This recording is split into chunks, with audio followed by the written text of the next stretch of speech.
Hello guys, आप सभी का सरिता हिंदी क्लासेस में स्वागत है। कैसे हैं आप लोग? उम्मीद है आप लोग स्वस्थ होंगे, अपने पढ़ाई में लगे हुए होंगे। तो आज हम लोग करेंगे प्रैक्टिस नंबर 8वें का चौथा भाग। 3 भाग हम लोग कर चुके हैं, 3 पार्ट इसका, जिसमें कि हम लोग 75 क्वेश्चन तक प्रैक्टिस कर चुके हैं। आज हम लोग करेंगे चौथे भाग में प्रश्न नंबर 76 से 100 तक। तो मैं रोज वीडियो लेकर आती हूँ, जिसमें हमारा 25-25 क्वेश्चन का टारगेट है। 5 दिन में हम हमारा एक प्रैक्टिस सेट पूरा हो जाता है। तो चलिए ज़्यादा समय न लेते हुए अपने प्रश्नों की ओर चलते हैं। निराला की प्रथम लंबी कविता है, कौन सी है? पंचवटी प्रसंग, जूही की कली, राम की शक्ति पूजा, कोई नहीं। तो इसमें से हमारा तीसरा ऑप्शन सही हो जाएगा। निराला की प्रथम लंबी कविता कौन है? राम की शक्ति पूजा। तीसरा ऑप्शन सही है हमारा। अगला प्रश्न देखते हैं। कालिदास किस रीत के कवि हैं? वैदर्भी रीत, गौड़ी रीत, पंचाली रीत, कोई नहीं। तो इसमें हमारा पहला ऑप्शन सही हो जाएगा। कालिदास वैदर्भी रीत के कवि हैं, पहला ऑप्शन हमारा सही हो जाएगा। अगला प्रश्न देखते हैं। एक गधे की आत्मकथा किसका उपन्यास है? कृष्णचंद्र, अज्ञेय, गुलाब राय, अमृत राय। तो इसका हमारा पहला ऑप्शन सही हो जाएगा। एक गधे की आत्मकथा कृष्णचंद्र का उपन्यास है, पहला ऑप्शन हमारा सही हो जाएगा। अगला देखते हैं। असंगत है। सिद्धों की संख्या 84, नाथों की संख्या 9, जैनों की संख्या 24, नैनारों की संख्या 62। तो इसमें हमारा चौथा ऑप्शन सही हो जाएगा।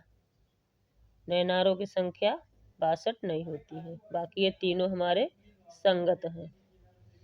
ठीक, चौथा ऑप्शन हमारा सही हो जाएगा। अगला देखते हैं। अंगद पैज रचना है, श्रीलाल शुक्ल, ईश्वरदास, भगवान दीन, कोई नहीं।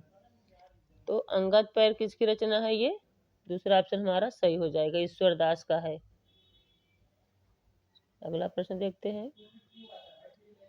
सूर सागर रचना है, कबीरदास, सूरदास, तुलसीदास, हरिऔध। तो इसमें हमारा दूसरा ऑप्शन सही हो जाएगा। किसका है सूर सागर? सूरदास का है, दूसरा ऑप्शन सही हो जाएगा। अगला प्रश्न देखते हैं। हिंदी साहित्य के प्रथम साहित्यकार हैं, ताशी, सेंगर, ग्रियर्सन, मिश्रबंधु। तो इसका हमारा पहला ऑप्शन सही हो जाएगा। ताशी, यानी कि पूरा नाम क्या है? गारसा द ताशी, पूरा नाम है गारसा द ताशी। चलिए अगला प्रश्न देखते हैं। मैथिल कोकिल कहा जाता है, विद्यापति, कविरत्न, रोज, हरिऔध। तो इसमें हमारा पहला ऑप्शन सही हो जाएगा। मैथिल कोकिल किसे कहा जाता है? विद्यापति को कहा जाता है, पहला ऑप्शन सही हो जाएगा। चलिए अगला प्रश्न देखते हैं। मेहमान, मेहमान का विलोम क्या है? मेहमान का विलोम क्या है? आगंतुक, अतिथि, मेजबान, कोई नहीं। तो इसमें हमारा तीसरा ऑप्शन सही हो जाएगा। मेहमान का विलोम मेजबान होता है। तो चलिए तीसरा ऑप्शन सही हो जाएगा। अगला प्रश्न देखते हैं। पुस्तकालय में संधि है, स्वर संधि, व्यंजन संधि, विसर्ग संधि या गुण संधि। तो इसमें हमारा पहला ऑप्शन सही हो जाएगा। पुस्तकालय में स्वर संधि है, पहला ऑप्शन हमारा सही हो जाएगा। चलिए अगला प्रश्न देखते हैं। निरोग में कौन सी संधि है? यण संधि, अयादि संधि, विसर्ग संधि, गुण संधि। तो निरोग में क्या हो जाएगा हमारा? विसर्ग संधि, तीसरा ऑप्शन हमारा सही हो जाएगा। अगला प्रश्न देखते हैं। मूक का विलोम होगा, गूंगा, बहरा, वाचाल, तेज बोलने वाला। तो इसमें हमारा तीसरा ऑप्शन सही हो जाएगा। मूक का विलोम क्या होता है? वाचाल होगा। चलिए अगला प्रश्न देखते हैं।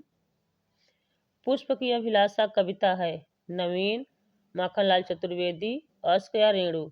इसमें हमारा दूसरा ऑप्शन सही हो जाएगा, माखनलाल चतुर्वेदी का है पुष्प की अभिलाषा। चलिए अगला प्रश्न देखते हैं।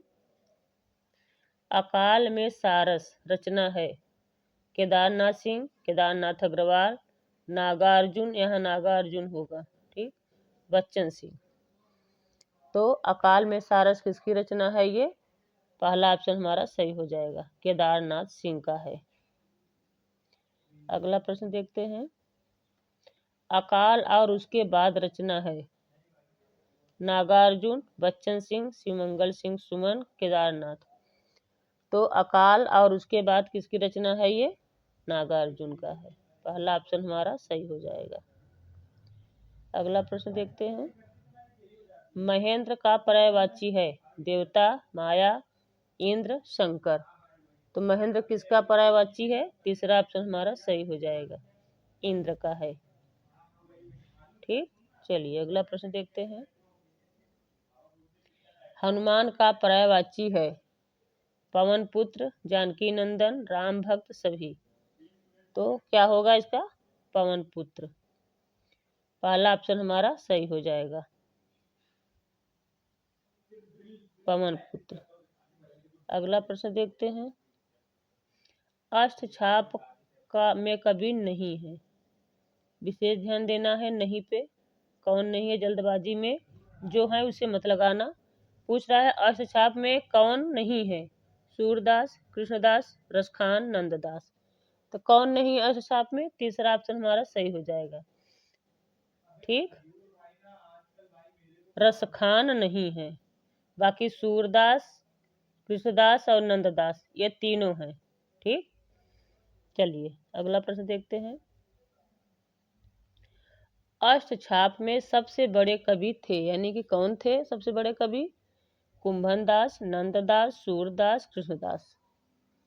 तो सबसे बड़े कौन थे? पहला ऑप्शन हमारा सही हो जाएगा, कुंभनदास। ठीक, कुंभनदास अष्टछाप के सबसे बड़े कवि थे।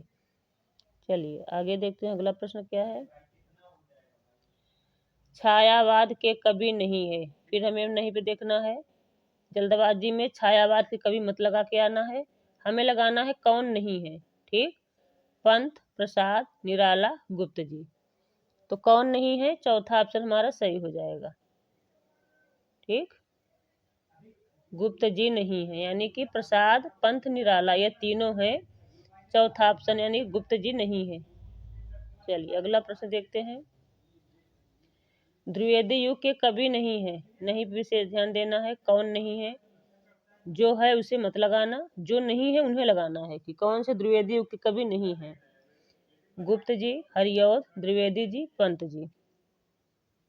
तो कौन नहीं है? पंत जी। ठीक, द्विवेदी युग के कवि कौन नहीं है? चौथा ऑप्शन हमारा सही हो जाएगा, सुमित्रा नंदन पंत। ये द्विवेदी युग के कवि नहीं है। ये कौन से किस कवि के किस काल कवि हैं ये? छायावाद के। चलिए अगला प्रश्न देखते हैं। वरवय नायिका भेद रचना है तुलसीदास, कबीरदास, रहीमदास, सूरदास। तो वरवय नायिका भेद किसका है? तीसरा ऑप्शन हमारा सही हो जाएगा, रहीमदास का है। अगला प्रश्न देखते हैं। रामानंद का जन्म कहाँ हुआ था? काशी, दिल्ली, राजापुर, प्रयाग। इसमें हमारा चौथा ऑप्शन सही हो जाएगा। रामानंद का जन्म कहाँ हुआ था? प्रयाग में हुआ था। अगला प्रश्न देखते हैं। द्वैतवाद के प्रवर्तक हैं नामदेव, रामानुजाचार्य, रामानंद, मध्वाचार्य। तो द्वैतवाद के कौन से प्रवर्तक हैं? चौथा ऑप्शन हमारा सही हो जाएगा, मध्वाचार्य।